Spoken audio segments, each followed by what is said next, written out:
guys, for today's video magluluto ako ngayon ng adobong manok. Ito na guys ang manok na hiwa-hiwa ko na at nahugasan ko na rin ito. Ngayon, imamarinate ko na siya sa tuyo. Hindi ko na susukatin. Yan. Aking gamit na tuyo ay hindi ko sasabihin. Kung ano, kasi hindi naman ako bayad ng kumpanya, no? Charot. Tsaka lemon juice.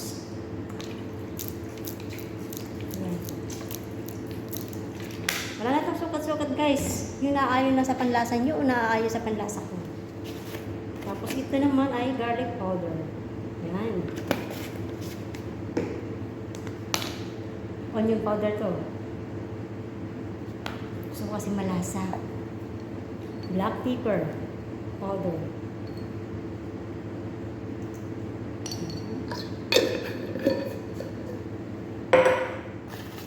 At asin.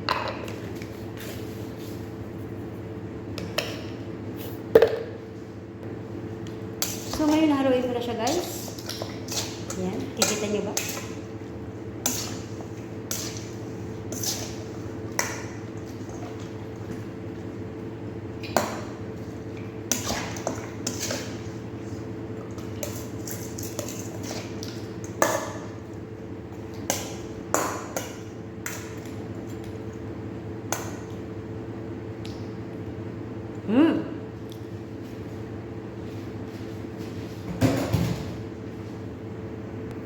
Ayan, tapos ko nang marinate at nahalo-halo ko na rin. Ngayon, tatakpan ko naman siya nito. Nylon, yung tawagin nila dito. O plastic.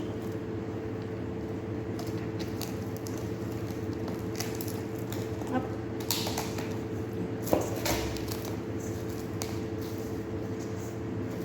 See? Yun na. So, ngayon guys, dadalhin ko to dun sa storage room. Dahil nandoon ang mga ref. Ngayon, nandito na ako sa storage room. Dito ko siya ilalagay.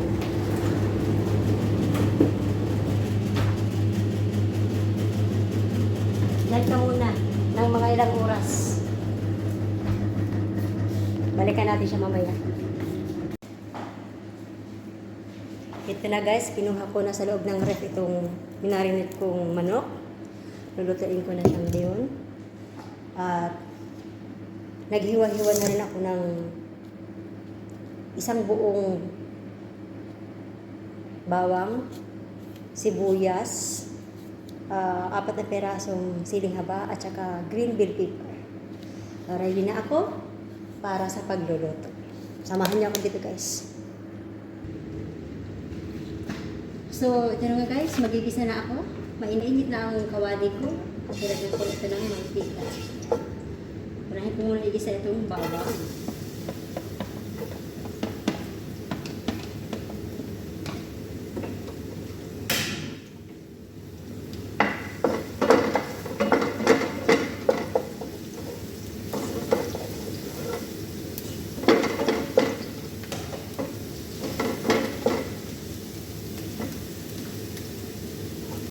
Nakasan ko ng apoy.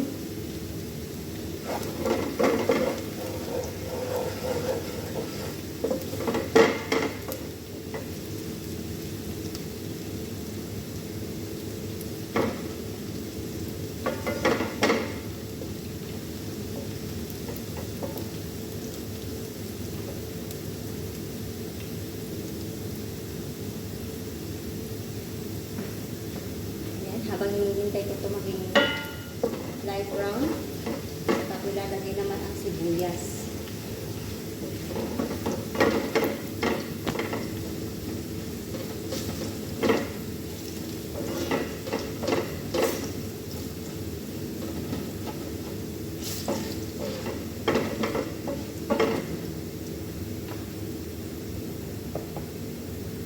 Ayan na nga guys, light brown na.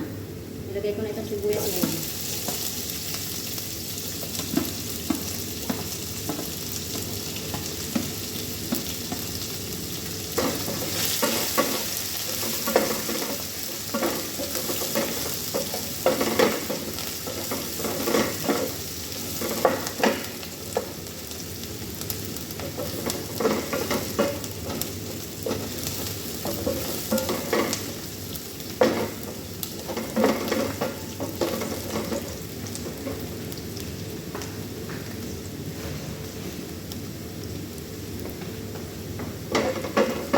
Susunod ko naman ito. Malambot ang sibuyas ko.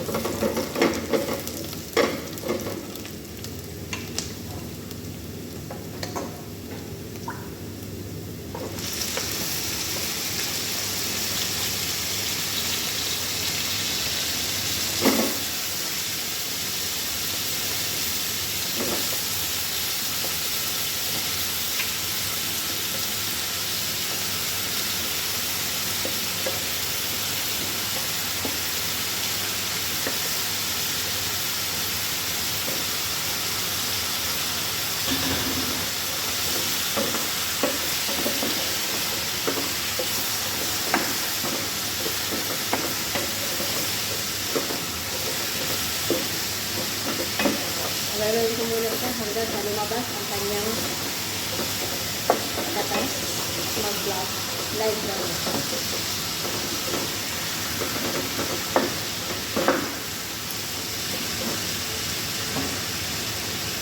Ini ang aking kanin.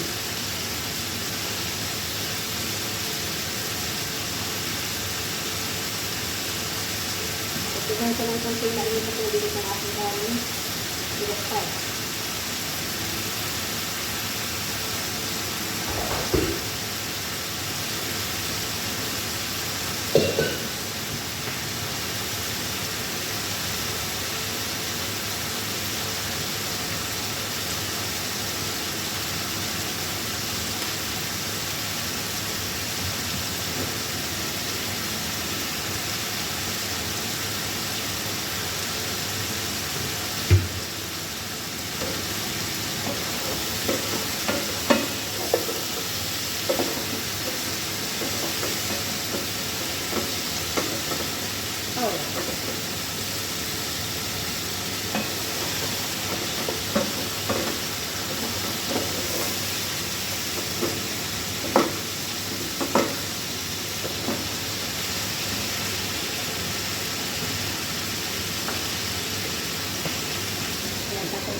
So ngayon guys, bubuksan ko na siya.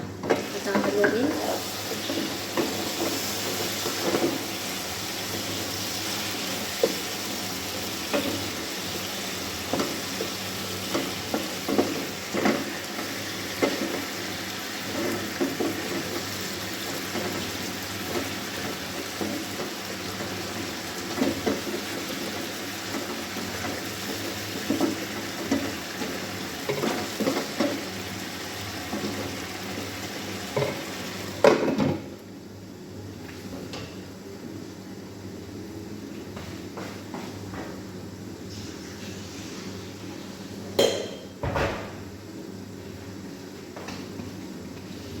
Ngayon ay ilalagay ko itong sauce. Ito na sauce na pinagmarinitan ko nito. Nilagyan ko lang ng konting mainit na tubig.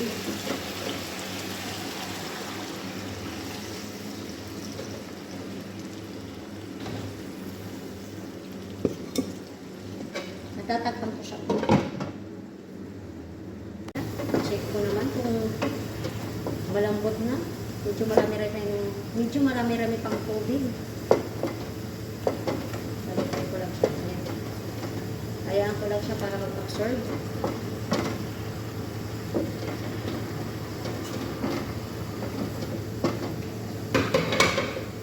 And then, lalagay ko naman itong siling haba. At saka itong bell pepper.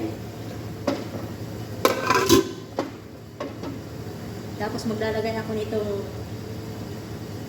nitong chili sauce.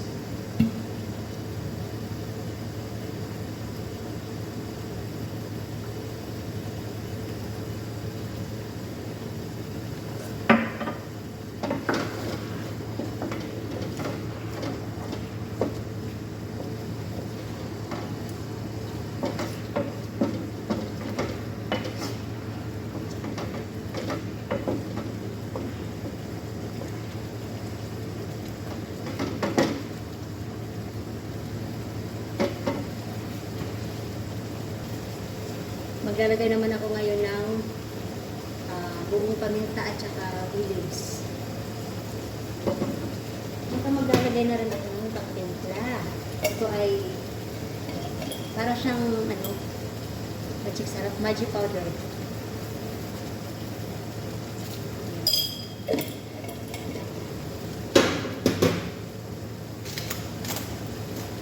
Tsaka syempre, huwag kakalimutan maglagay ng bitchin kung gusto nyo mag-bitchin. Bali, isang kutsarang bitchin ang nilagay ko. Gusto nyo magdagdag, gusto nyo malamnam, ang dadag ko.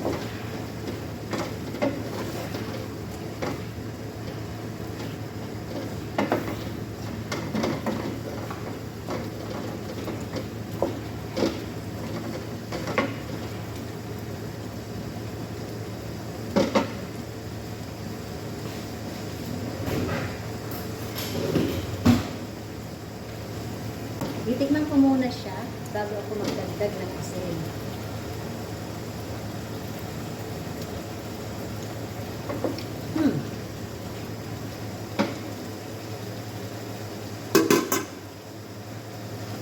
Adobo nga talaga.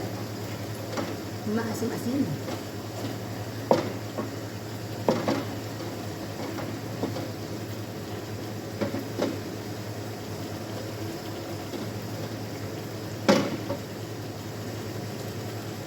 Tatakpan ko siya ulit, guys. At hinaan ko ng apoy para ma-absorb ng karning manok ang kanyang sauce. Mas malasa siya.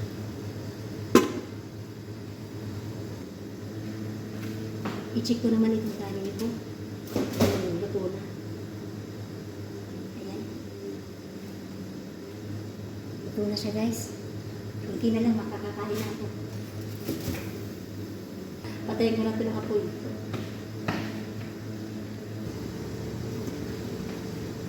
So ito na nga, guys. Buksan ko na. Wow. Nakakatakam. Kaya muna, hindi ako nakikita.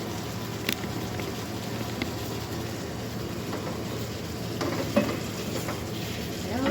Medyo malambot na ang sabaw niya. Malambot na rin yung ano. Tapos ko na siyang magaling.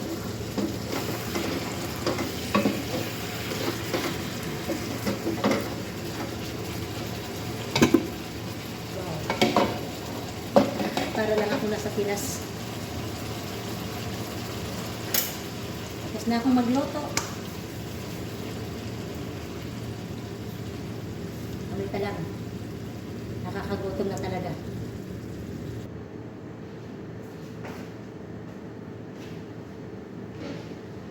Galing ko na ito dito. Wow! Ang sarap nito. Nakakatakam.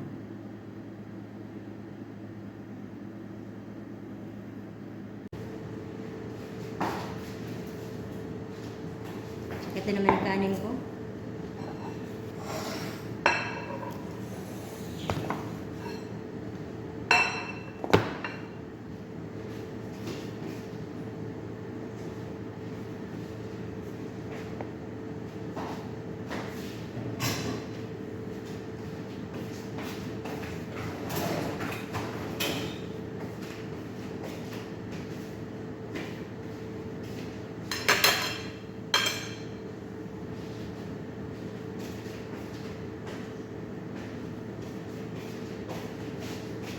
Ngayon guys, kukuha na ako ng kanin.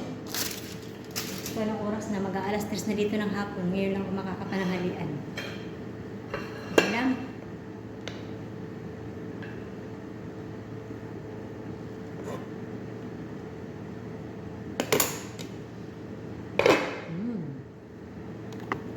Tingnan nyo naman. Paborito ko dito. Dito sa parang malapit sa hita. Yan ang gusto ko. Kasi hindi siya dry.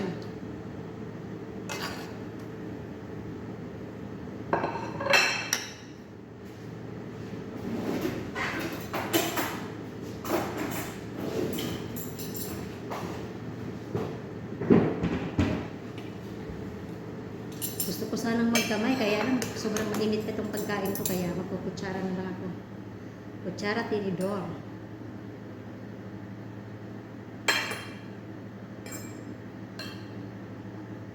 Ganito lang dito ang life sa abroad. Hindi ka talaga makakakain ng katulad sa atin na alas 12, tanghalian. Hindi tulad-pasag ka sa oras. Depende. Kung makakakain ka ng tamang oras, lambot niya. Wow.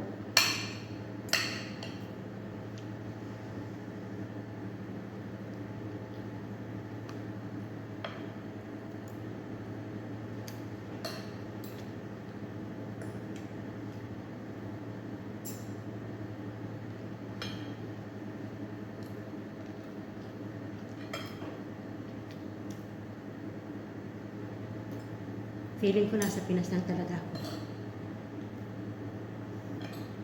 Kapag marunong ka magluto, kahit nasa anong lupalop ka pa ng mundo, magagawa mong lutuin at makakain mo kung ano yung gusto mo. Kaya kung maramot ang mga amo nyo, patututo kayo magnakaw. Charot.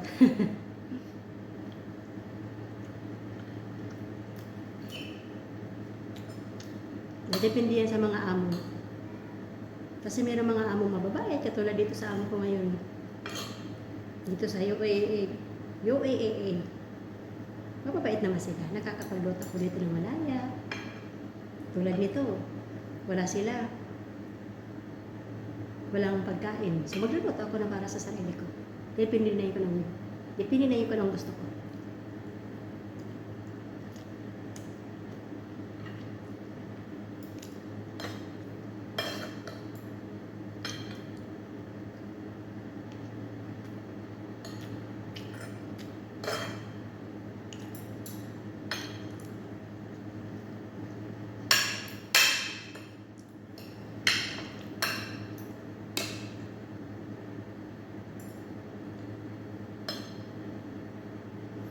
Sobrang busy kasi ako ngayon, guys.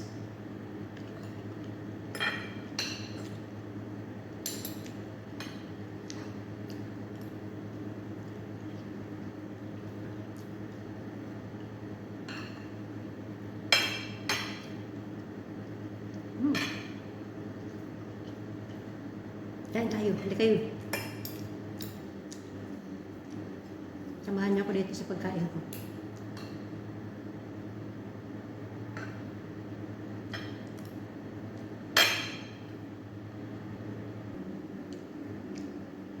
Ngayon guys, ang kukunin ko naman ay hita. Ito. Hita naman kukunin ko. Mga favorite parts of the chicken.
Ginat-ngat ko talaga, no? Ito yung nakasanayan ko. Kaya na magkutsara, tinidor ako. Basta pagdating sa legs, angat-ngatin ko talaga.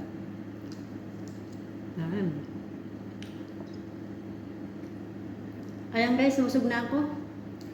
Salamat sa panonood nyo. Sana nabusog rin kayo. See you guys sa susunod kong vlog. Kita-kits tayo.